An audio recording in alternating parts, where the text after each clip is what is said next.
Welcome to the review video for Biodiversity and Humans. This is a quick review. I had another video where I went in more detail on each of the objectives. This is going to be much faster than that, and it's meant for students which are trying to pass our middle school content assessment in Summit platform. But if you're a middle school student not on Summit and need to learn about the role of biodiversity and how it impacts humans and why it's important, how we measure it, then this is the right video for you, okay? So on this video, we're going to first talk about the different types of diversity. And so there are many ecosystems in our planet, right? From deserts to forests and grasslands and all kinds of things.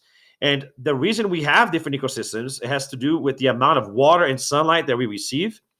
As you increase the temperature, you're going to get more tropical ecosystems like the ones in the middle of the world, like tropical rainforest, dry forest, savanna, so forth. And it gets colder, it also gets less water. Then you're going to get temperate rainforests or temperate deciduous forests or temperate grasslands like prairies or shrublands like a chaparral. And then you might, less water, you can get taigas or boreal forests, and even less water and heat, you get tundras. So water and heat are the primary things which are going to help decide what kind of ecosystem you have. In the land especially, it's going to be the amount of water because sunlight does not limit really land life. Even on the poles, there's enough sunlight that could be enough life throughout the year. In fact, there is a whole 6 months, all they get is sunlight. Yes, sure, there's 6 months of darkness at the poles, but there is enough sunlight during the summer. And the proof for that is that in the water during the summer, where on the poles, the life booms and actually gets a lot of growth because of it. So it's not really the sun is the problem, it's the water, which is why in the water, in the poles, there's no problem, right? So there's not a lot of humidity in the air because of lack of heat, and so forth. There's not a lot of rain in the poles.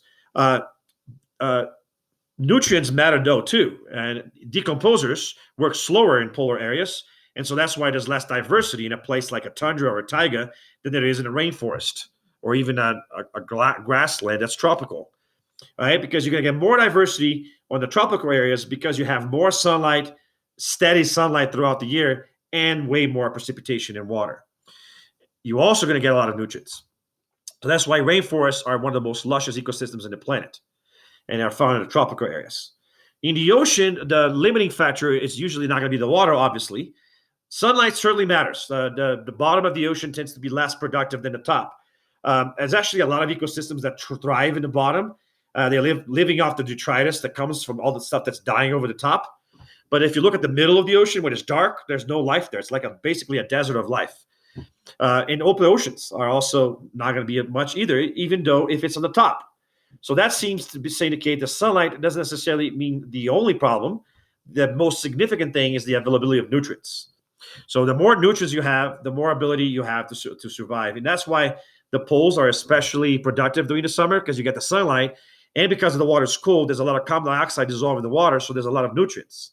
And there's a lot of glaciers constantly dumping dirt and sediment near the poles too. So you're going to have a lot of nutrients up there. And which brings me to the other place that has a lot of productivity in the oceans, which is the shorelines, because you get a lot of nutrients dumped from rivers and runoff coming off the actual continents. And so you're going to have a lot of richness. And the water is usually shallow, a lot of sunlight, no problem. Cue in coral reefs. They're in the tropics, which gets the most sunlight, the most warmth, and you also have a lot of nutrients available because it's close to the continent still. So that's why the coral reefs are the most luscious rainforests of the ocean. Now, the different types of diversity that we talked about include genetic diversity, which is the diversity within a species because of the different types of DNA that are within its members. And you can see that through things like breeds or races, right? Like dog breeds is a perfect example of that.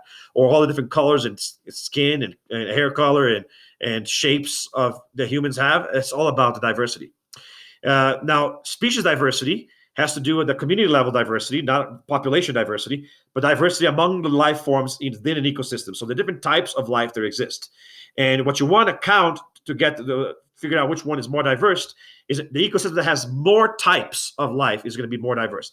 But types it's not the only thing that matters. You could have both of these here have the same number of species, but in one of the species are predominant.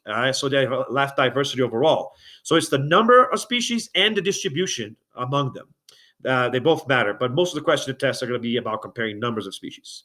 Last but not least, there's the idea of ecological diversity. Like I said, there's many biomes and many ecosystems around the world. And so that has to do with how much diversity exists in ecosystems. America is lucky to have many, many types of ecosystems in it. And so we are a quite diverse country. Now, the second objective and the third one has to do with the value of that diversity, right? And the value of the diversity comes from many ecological services which are provided by life. The most obvious ones are the providing services, which are or provisioning, which is literally getting things like energy, seafood, medical, drugs, um, wood, clean water for people to drink, fisheries. All these are examples of things we get directly from ecosystems. Fuel. So those things, however, are not going to be around if the ecosystem is not regulated properly. And so there are processes that life does that all help maintain the stability of an ecosystem, like how clean the air is, the climate, whether water is running fast or slow, how much erosion is taking place, where the erosion is going in deposition. All of these things, pollination, which allows plants to grow. What else am I missing here? The ability to control whether diseases are spreading or not and how much pests there are. All of these are examples of what we call regulating services, right? The ability to store carbon from the atmosphere. So ecosystems do all those jobs. You take that away and suddenly you have poor air quality, you have an out of whack climate, you have water running down too fast, too much erosion, deposition in the wrong places, you have storms, people are less likely to survive because there's no barrier islands anymore, or landslides are going to become more common because there's less plants holding the erosion in place. Without pollination, you have less plant growth and less productivity, right? Less carbon is trapped if there's less life in the ocean. That's where most of the carbon gets trapped, is in the life that's in the ocean. Rivers dump carbon inside of the ocean. Carbon goes from the atmosphere to the water, since water tends to hold carbon better. And then algae, diatoms, and shellfish use that carbon to incorporate into their skeletons and trap the carbon in life. And so crucial roles. The purity of water. It's life forms that actually break down toxins and pollution and keep the water clean. So all of these are examples of regulation services that maintain the quality of the ecosystem. Even controlling a flood, all right, or keeping the temperatures cool enough. All of these are examples of that. But then there's the supporting roles. And the reason why they're in the center of this diagram or the bottom of this one is because they support everything else. You wouldn't be able to have any regulation or food or provisions if you don't have the things that make them in the first place, like the producers doing photosynthesis. And then they rely on the cycling of nutrients in order to be able to have the materials they need to do what they do. So the actual biodiversity itself is supported by those processes. And so that's the key things. The formation of soil will be an example of that. The diversity of ecosystems, the existence of actual habitats. All of that is what makes it possible for regulation and provisioning to happen in the first place.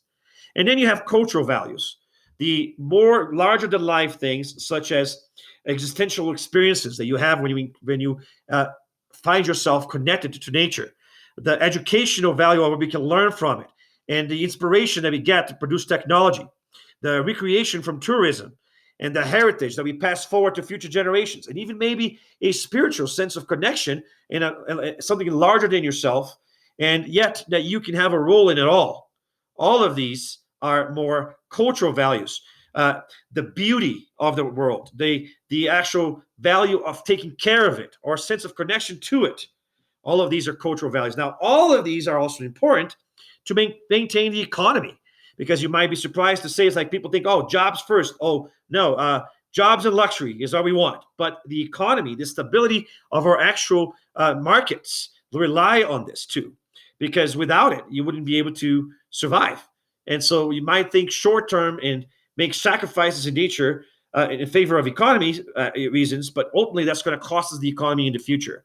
The closest example of that is looking at tourism, right? So you would completely destroy the tourism if you destroy the ecosystem that's bringing the people to see it. And then there goes the economy, right? So the last thing that I mentioned on this was the idea that with less diversity, the ecosystems become less resilient, and there are more chances of extinction taking place, which in turn blows the diversity even more, creating a vicious cycle. So the more ecosystems we have, the stronger the world is in continuing to provide these services. Within an ecosystem, the more species there are, the stronger that ecosystem is going to be when in surviving or continue to exist if there's a disaster or disruptance. And we talk more about that on the series on ecosystem diversity. And there's also within a species, the more diversity a species is, the more likely it is to survive the process of evolution and change. And so loss of diversity also leads to a cost that affects diversity itself. And so that's why it's so important to maintain it. And it's also important because we are at the top of the food chain. And so if you destroy life, we're going to end up causing us to kill ourselves because we depend on the life that is below us on the food pyramid.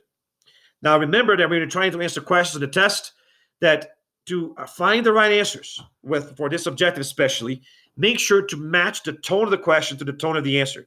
So if the question is asking for something positive, don't pick something that's negative, right? The answer is not going to be the bad thing if you're looking for the value. And if you're looking for the cost of losing biodiversity, it's not going to be something positive, right? And second, there could be multiple positive things in the answer when you're looking for something positive, but they could be unrelated to the actual topic of the question. So make sure that the topic matches and you'll be in good shape. And so that's it for humans and biodiversity. I hope you find this helpful. Don't do anything that would do to make your mama proud, is what I usually say. But this time I'll say, don't do anything that would make Mother Earth proud. I'll see you guys then.